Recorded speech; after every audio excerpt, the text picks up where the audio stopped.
안녕하세요, 글로벌 모터즈 육동주입니다. 요즘 전기차 대중화 속도가 굉장히 빨라졌는데요, 그런 와중에 궁금한 점이 하나 생겼습니다.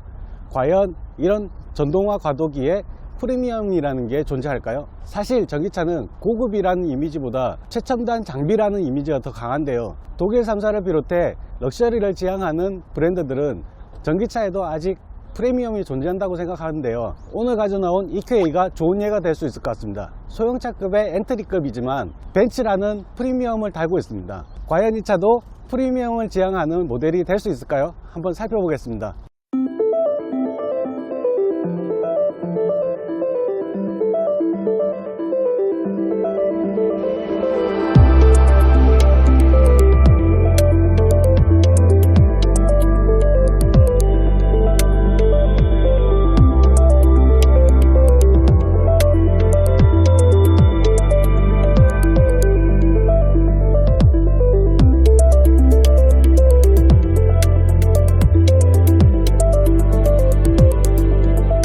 전면부는 확실히 EQ 브랜드의 특징을 잘 보여주고 있습니다. 고급스럽다는 이미지보다는 캐주얼한 이미지인데요, 전기차라는 이미지는 잘 전달하고 있습니다. 딱 E급에서 어울리는 이미지라고 할 수 있죠. 아무튼 EQA에서는 상당히 마음에 드는 디자인입니다. 헤드램프 부분도 최첨단 이미지를 잘 보여주고 있습니다. 그리고 여기 막혀있는 그릴도 전기차라는 이미지를 확실히 보여주고 있죠. 지금은 보이지 않지만 밤이 되면은 환하게 밝혀지는 이 수평 LED 라인도 굉장히 보기가 좋습니다. 사실 EQ에서는 이런 캐주얼한 이미지가 굉장히 잘 어울리는데 급이 높아질수록 EQ나 EQS에서는 오히려 역효과가 납니다.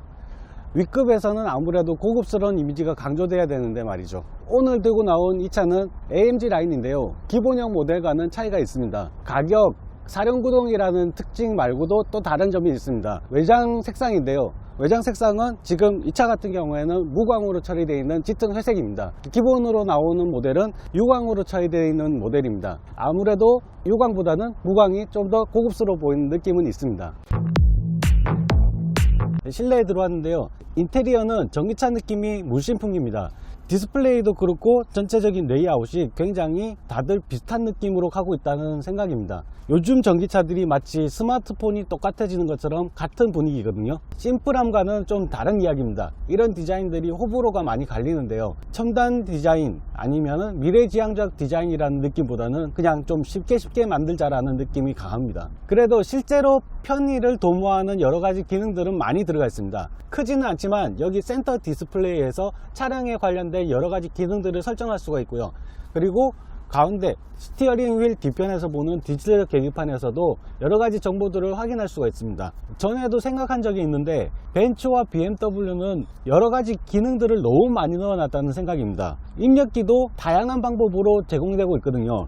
예를 들어서 이쪽 터치패드, 가운데 터치패드는 예전부터 있던 터치패드 방식인데 이 기능으로 차량 설정 등을 할 수 있습니다. 그런데 이미 터치 모니터가 있는 상황이죠. 여기서도 차량 설정 기능들을 사용할 수가 있습니다. 게다가 스티어링 휠에서도 입력기를 사용할 수가 있죠.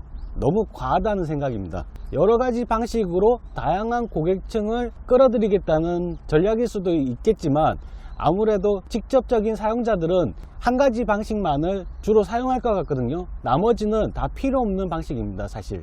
아무튼 EQA는 EQ 브랜드에서 두 번째로 나온 전기차인데요, 이런 구조나 방식들은 나중에도 계속 사용될 것 같습니다. 대신 최상위급의 EQS에서는 조금 더 세련되고 멋진 레이아웃을 확인하실 수도 있습니다. 뒷좌석도 생각보다 그렇게 좁진 않습니다. 이 차급에서는 공간이 잘 나온 편인데요, 무릎 공간이 특히 잘 빠진 것 같습니다. 하지만 배터리 때문에 시트가 약간 높습니다. 높은데 머리 공간이 그렇게 나쁘지는 않습니다. 대신 다른 경쟁 모델에 비해서는 조금 좁다는 거죠.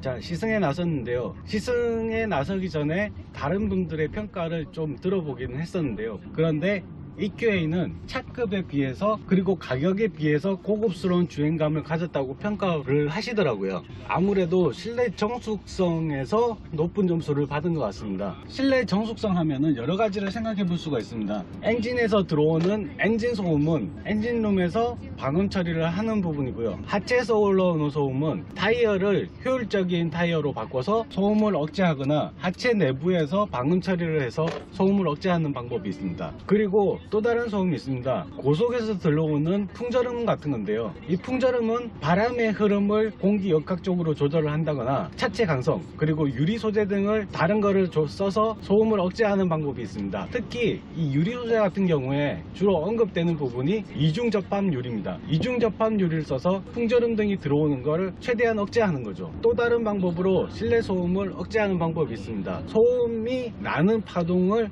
과학적으로 분석해서 스피커에서 또 다른 소음을 내서 파동을 상쇄시키는 거죠. 그래서 차내 실내 소음을 없애는 건데요. 벤츠 EQA 경우에는 독특한 방법을 썼는데요. 전기차에서 주로 발생하는 웅웅거리는 소리를 최대한 줄이기 위해서 배터리를 여러 곳에 배치했다고 합니다. 모터가 웅웅거리는 소리를 최대한 억제하기 위한 거죠. 실제로 이 차는 이중접합 유리를 쓰지 않았는데도 실내 소음이 굉장히 많이 잡혀 있다는 느낌이 듭니다. 다만 실내 소음은 잘 잡혀 있지만 한 가지 걸리는 부분은 있습니다. 뒤쪽 도어 열리는 손잡이 부분인데요. 그쪽에 카메라가 붙어 있거든요. 그 카메라가 열리는 소리가 굉장히 크게 들립니다.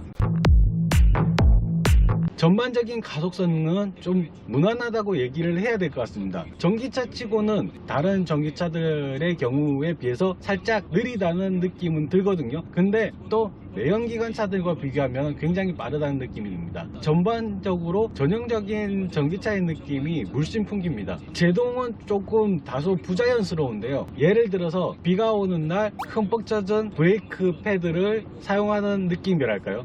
그런 느낌입니다. 세차기도 하고 또 시승차기도 하고 질이 덜 들어서 그렇다고 생각할 수도 있겠지만 만약에 이게 계속된다고 하면은 아무래도 불편할 수도 있을 것 같습니다. 이 차는 해치백과도 스타일이 비슷한 소형 SUV 모델입니다. 하지만 핫해치만큼이나 운전의 재미가 넘치지는 않습니다. 시트 포지션이 살짝 높은 것도 있지만 이 차가 가진 성격이 아무래도 퍼포먼스보다 효율성에 더 초점을 뒀다고 생각할 수도 있을 것 같습니다. 그리고 이 차는 역동성을 강조한 다른 전기차들과는 달리 전륜구동을 채택하고 있습니다. 전륜구동을 채택한 이유는 형제 모델인 GLA가 전륜구동 모델을 택하고 있어서죠. 플랫폼을 그대로 사용했기 때문에 전륜구동을 선택했는데 아무래도 역동성에서는 후륜구동 모델보다는 조금 뒤처질 수밖에는 없을 것 같습니다. EQA는 일상에서 아주 편하게 타고 다닐 수 있고 가뿐하게 스트레스 없이 타고 다닐 수 있는 그런 소형 SUV인 것 같습니다.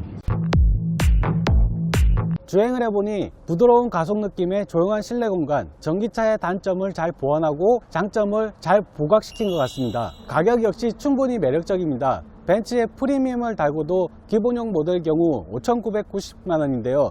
보조금을 50%까지 받을 수 있는 구간입니다. 보조금은 서울시 기준으로 384만원이 나옵니다. 작년에는 100%를 다 받았었는데요. 지금은 아니죠. 이 구간에서 비교할 수 있는 차가 폴스타2가 있을 것 같습니다. 편의 장비나 그런 점에서는 조금 부족할 수도 있지만 그거는 선택에 따라 달라질 수 있을 것 같습니다. 어쨌든 EQA는 모든 면에서 평균 이상의 점수를 얻었습니다. 어떤 한 과목에서 1등을 한다기보다는 모든 면에서 무난하게 좋은 점수를 얻고 있는 EQA가 벤츠의 특징을 잘 나타내고 있는 게 아닐까요? 감사합니다. 글로벌 모터즈의 육동님이었습니다.